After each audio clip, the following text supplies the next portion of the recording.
When you look at what thousands of tons of food waste actually looks like, it's overwhelming. I think I had a little image in that pitch, which was there with hundreds of baby elephants all in one room, and that's how much we're sending to landfill. And I think a big thing is really around starting to change the narrative on food waste and food scraps, that it's actually a really valuable resource. Yes.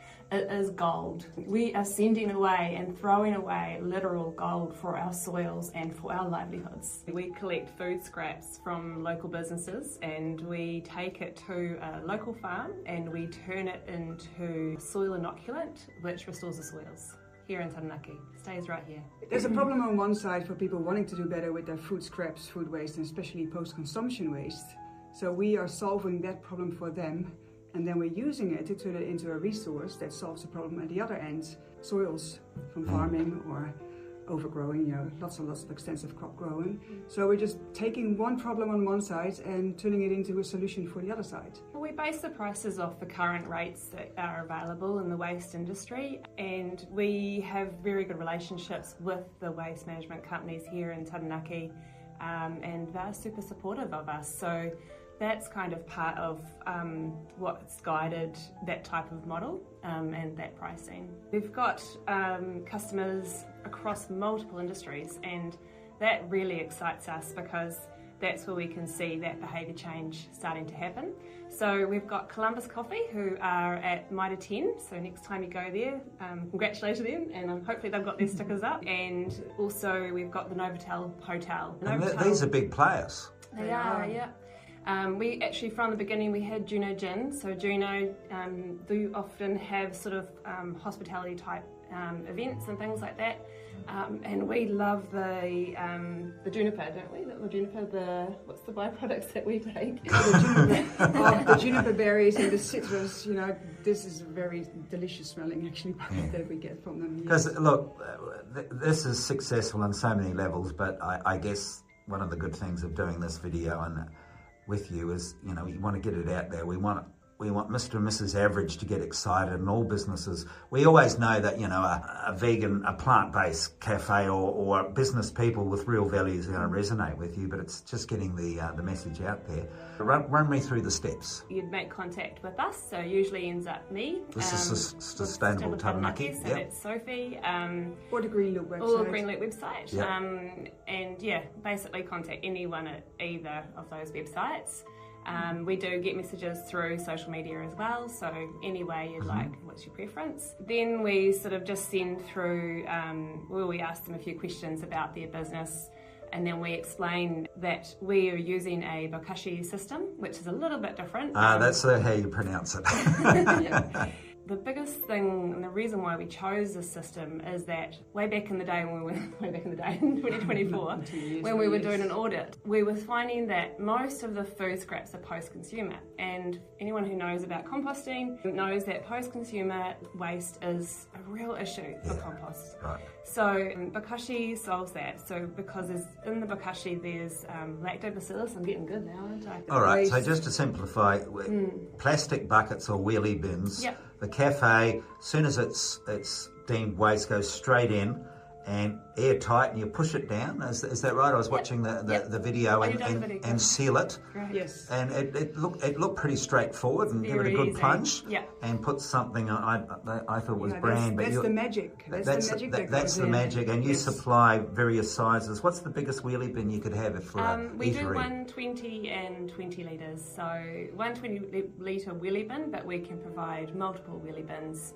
And we do also offer a pilot period, so where we would work with a business to find out how much food waste they are producing and give them the right size bin or bucket. So at the moment we have one processing site that can deal with quite a lot of waste anyway. This is also a site where we do lots and lots of testing because we work together with Messi University. So at the moment all the waste is going to Corito, just 17 kilometres out of town instead of 300. And can people rock up there and buy it and take it away? Not at this stage? So as a non-profit organisation, we don't have the funding to buy land or lease land. So the farmer basically allows us to use the land for free. Yes. And we pay with the compost that is created on site. So the farmer gets to keep all this high nutrients and microbial living soil to put back on their lands and improve their own soil, just for us to use their land. Jamie, it's just an exciting story. I think we got the the bare bones of how it works. What feedback are you getting? Yeah, so from Massey University, we work with them because composting is easy. Mother Nature will break anything that's organic down in the end, but because we are putting in meat and raw chicken and cheeses and all those things coming off the plate, they will have pathogens in. So we're working with Massey to prove that the way we are doing this collection with the bokashi fermenting first and then turning it into an organic static pile composting, we want to prove that there's no more pathogens left, so it's safe for the farmer to use. Because we know how nasty methane is, right? In landfills, if it doesn't end up in landfills. Oh, absolutely. And leachates that are really bad for our waterways as well. Yeah. I think the common thing feedback that we're getting from the businesses that we're working with is how straightforward it is. A lot of them really enjoy the fact that they're actually doing something for good. I think they get a lot out of that. There's a lot of value in that. There's a lot of interest in the science that's happening on farm, and so we will be opening that farm up and potentially other farms so that people can see what their food waste is doing and contributing to, and the exciting outcomes that are coming out of the research with Massey. And how long has Green Loop been going? We launched in September last year.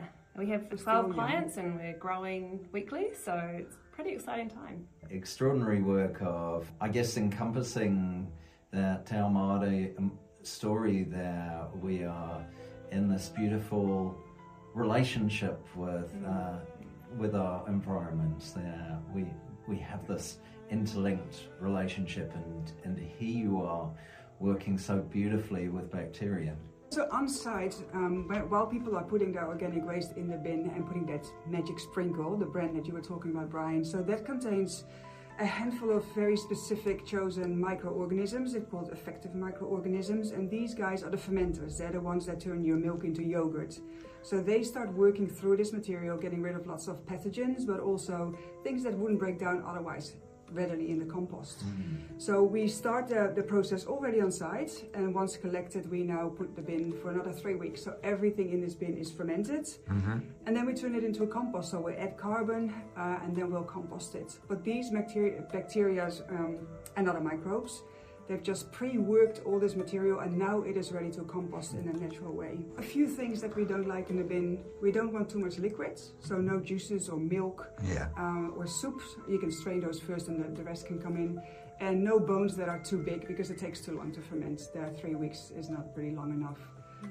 Other than that, really... So a typical chicken or fish, not a problem? A whole fish, a whole carcass of chicken, that can all go in, no problem for the microbes. It's just those big, like T-bone steaks or, the lamb shanks, those are a little bit too big.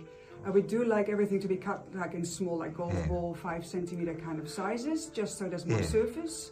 This is not only exciting research, and it's fantastic education and branding for sustainable Taranaki, but you're almost paying your way for this research? Not yet. We're working with the Venture Taranaki Power Up Accelerator program to really fine-tune our business model and get a real gauge on when are we going to break even, what's it going to take, and what are those viable income streams. And at the moment we have funding and support from Toy Foundation. Awesome. They're super supportive of us, and we have support from Rabobank and Wellfare Taranaki as well. Wonderful. And across, I love it because we were doing the funding applications for some of these, it's a sort of a win-win-win because we come at many angles. We don't just, divert tons of food waste from landfill or from going out of region. We turn it into soil, and we're creating and supporting biodiversity. So it's pretty exciting. Just had a message in, a quick question, which I'd like to put to you. And so this person says, weighing up the possibility, basically, to summarise, how does this compare overall to our food waste, our cafe food waste, going to the pigs? Pigs are actually our main competitor. Pigs are a great way to divert your waste, your food waste. And I think if it's easy and viable for you, I think what we've found is that there are some pretty tight rules when it comes to sending food waste to pigs. So unless you've sort of got some behind the scenes solutions. We find most of the people that have someone with pigs picking it up are not commercial businesses, because there's a lot of rules and regulations about taking food from the cafes. And also there will be things that you cannot put in a bin if it goes to pigs, because pigs don't eat citrus or onion or bones, so there's raw chicken, things like that. There's still requirements. Once the bin is closed, there is no smell.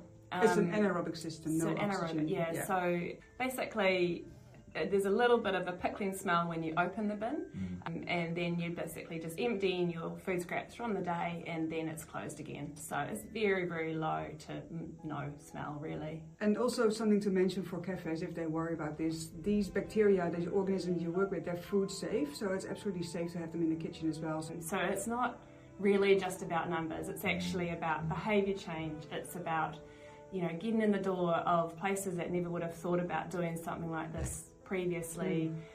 It's extending the idea and the concept to other regions. Our point of difference is that we actually work with a university to prove that we are getting rid of pathogens. We are not only creating nutrient-dense but living organisms that have the full range of organisms needed to get these nutrients back up in the plants afterwards. That's our point of difference. But we haven't quite invented the whole thing. We were inspired by City to Farm. But we are creating a really solid blueprint with lots of data to prove that it's safe, it's good, and it's doing what we're saying it does. And that we'd love to help other organizations or councils or nationwide to also apply this to their situation and do better.